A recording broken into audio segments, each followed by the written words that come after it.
ما عمرني حلفت على شي ماسك. احسن ماسك جربته هو هذا، واحد البارق، واحد الاشراقه كيعطي، وكتحسوا بوجهكم متجبد بحال شي لاستيك. اش غنقول لكم، راه ترطيب ولا اروع. هو راه كينشف على البشره، كينشف عليها، هادشي علاش كيجبدها وكيخليها غزاله كتشعل كتشعل. السلام عليكم ومرحبا بكم في فيديو جديد من فيديوهات طبخ الجمال مع نجاة. كنتمنى تكونوا بخير وانتم كتشاهدوا هذا الفيديو. كنتمنى المحتوى ديالي يعجبكم ويرق الذوق ديالكم. شكرا لكم على التعاليق الايجابيه اللي كنقراها بحب. شكرا لكم من اعماق قلبي، فريمون وحق الله حتى كتفرحوني بزاف. اليوم ان شاء الله بغيت ندير لكم واحد الوصفه ديال واحد المكون رائع جدا اللي هو الصمغ العربي. الصمغ العربي او العلك كيف كنقولوا حنا في المغرب، اللي معروف عند الصحراوه كيصايبوا به اتاي. هذا هو الشكل ديالو، وانا خليت لكم التصويره ديالو في الفيديو كيف ما كتشوفوا معايا. الصمغ العربي هو واحد الماده اللي بنيه، كيف كتشوفوا شفافه، كتكون يا اما بنيه شفافه او بيضاء شفافه. راكم كتشوفوا في الفيديو في ايديا هزيت جوج ديال الصمغ العربي، يعني وحده بنيه شفافه ووحده بيضاء شفافه. هاد العلك راه رحمه ديال الله سبحانه وتعالى، رحمه رحمه رحمه. اش غنقول لكم، ولكن الفري وتاكدوا منه كيف قلت لكم يكون حقيقي، يعني الصمغ العربي. هاد الصمغ العربي ديال شجره الطلح العربي اللي غزال. انا راه ما كيخطانيش في هاد الصهد، ما نقول لكمش راه نافعني ورحمه، والله لا رحمه يا البنات، رحمه رحمه رحمه. من بين الفوائد ديالو هو انه كيحفز لينا انتاج الكولاجين، وكيساعدنا من التخلص من التجاعيد والخطوط الدقيقة اللي كتكون على البشرة. ذلك كيخلصنا من الرؤوس السوداء والبثور كذلك. كينقي لنا المسام وكيخلصها من الأوساخ، يعني كينقي المسام من الأعماق، وبالتالي يتم التحكم في إفراز الدهون، لأنه البشرة الدهنية كيتم إفرازات دهنية كثيرة في البشرة الدهنية. هادشي علاش يتم ظهور حب الشباب، وبالتالي أن الصمغ العربي كيقلل لنا من الإفرازات الدهنية الكثيرة اللي كتكون على البشرة، يعني كيتحكم في الإفراز ديال الدهون، يعني كيخلي البشرة تكون دائما كيف كنقولوا معتدلة. باش تعرفوا هذا الصمغ العربي او العلك الصحراوي، هو انه لا رائحة له ولا طعم، يعني ما فيه حتى شي ريحة وما فيه حتى شي نكهة. حتى لهنا مفاهمين. وراه شويه غالي بالنسبه للناس اللي غياخذوه من المغرب، كيكون شويه الثمن ديالو غالي للبنات اللي غيبغيو يديروه البشره ديالو، ولكن ماشي مشكل. اهم حاجه هو حاجه اللي زوينه وغتعطينا نتيجه مبهره. بغيت نزيد نهضر لكم على هذا المكون هذا وفي ان الصمغ العربي هو واحد الماده كتستخرج من شجره. هذيك الشجره منتشره بشكل كبير في السودان، بأكثرية السودان كاين بزاف هذا المكون هذا، وكذلك كاين في السنغال والسعودية، وحتى كاين حتى في الصومال. ولكن كيف قلت لكم في الاول بشكل كبير كاين في السودان بكثرة كثير موجود. هنا في المغرب شويه قليل، الثمن ديالو شويه غالي، ولكن كيف قلت لكم ماشي مشكل. الاهم حاجه هو يعطينا نتيجه. وغندوي لكم انه عنده منافع كثيره كثيره كثيره على الصحه ديالنا. كيساعد لينا الصمغ العربي وقاية الكلى من الأمراض، وذلك علاش لانه كيحتوي على هذوك الالياف الغذائيه اللي كتكون قابله ان كنديروه في الكاس دغيا كيذوب، يعني الياف غذائيه قابله للذوبان في الماء. كتمكن لينا انها كتساهم كتقلل لنا بشكل كثير من الاصابه بالفشل الكلوي. وكيف ما كنعرفوا ان الناس اللي او الاشخاص المصابين بامراض الكلى المزمنه كيكون عندهم مستويات الكرياتين متضاعفه كثيره بزاف. هادشي علاش من الفوائد الصحيه ديال الصمغ العربي انه كيساعد في تخفيض مستويات الكرياتين. وكذلك الناس اللي كيعانيو حتى من السمنه المفرطه راه كيساهم بشكل كبير في انقاص الوزن. ندوزو للطريقه ديال تحضير هذا الماسك هذا اللي غنضيفوه على البشره ديالنا. غناخذ واحد الكميه قليله اللي غتكفيني لمده اسبوع. المهم انا راه خديت غير هذوك اللي كيكونوا رقاق، حبيبات رقاق، باش تسهل عليا العمليه ودغيا يذوب ليا. غنضيف معاه ماء الورد كيف كتشوفوا الخالص، حتى هو راه كنعرفوا عنده مزايا كثيره لا تعد ولا تحصى. ماء الورد راه غزال في هذا الحال في هذا الحال سخون، راه ما خاصوش يخطاكم صراحه. كيهدن البشره كيحيد الانتفاخ وبزاف ديال الحوايج الصراحه راه زوين. ما نعاود لكمش، ماء الورد راه غزال والله.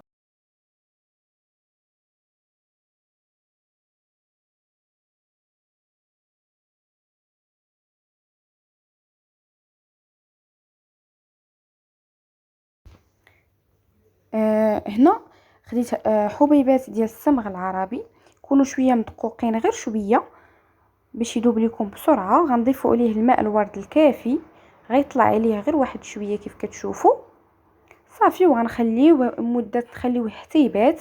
الغد ليه راه غتنوضوا غتلقاوه بحال العسل، غتلقاوه بحال العسل. الشكل ديالو ولا القوام ديالو كيكون بحال ملي كديروه ماسك الوجه ديالكم كيولي الماسك الوجه ديالكم كيتجبد مزيان.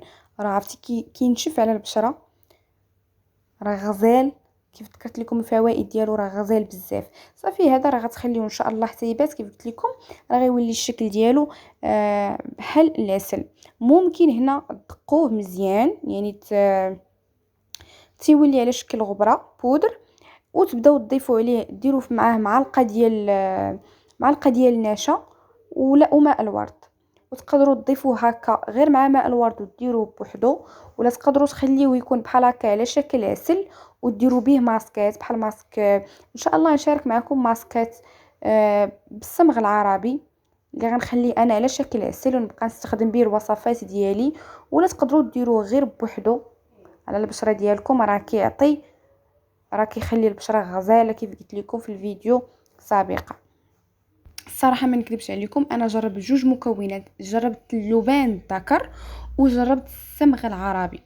اللبان الذكر ما عرفتش، ولكن النتيجه ديال الصمغ العربي كانت اكثر من اللبان الذكر. انا حسيت به عطاني نتيجه زوينه، ترطيب غزال.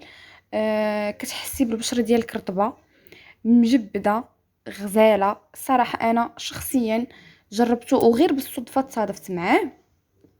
الصراحه انا شخصيا عجبني وما غاديش يبقى يخطاني، لانه عطاني نتيجه، حسيت بالنتيجه كاينه فيه وعجبني وحمقني.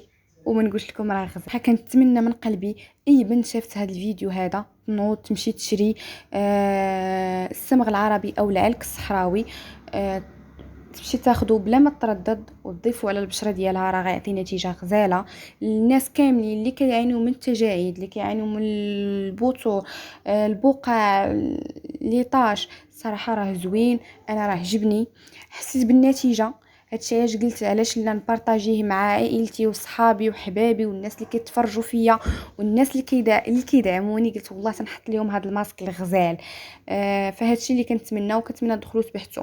انا راه حطيته في يديا كيف كتشوفوا، راه ها هو كيفاش كينشف. شفتوا راه كيجبد. حاولوا ملي ديروا هذا الماسك هذا ما تهضروا ما تكلموا، لانه راه كيجبد البشره بزاف.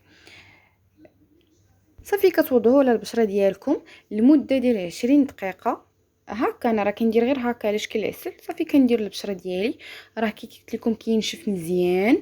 صافي كتخليوه مده ديال 20 دقيقه، كتغسلوه بالماء بارد. كتشوفوا في الفيديو راه هنايا بدا كيطلق، كيف كتشوفوا راه بدا كيذوب. هو راه دغيا كيذوب. راه انا راه حطيته الصباح هكا، صايبته في الليل، الصباح لقيته داب ولا على شكل عسل.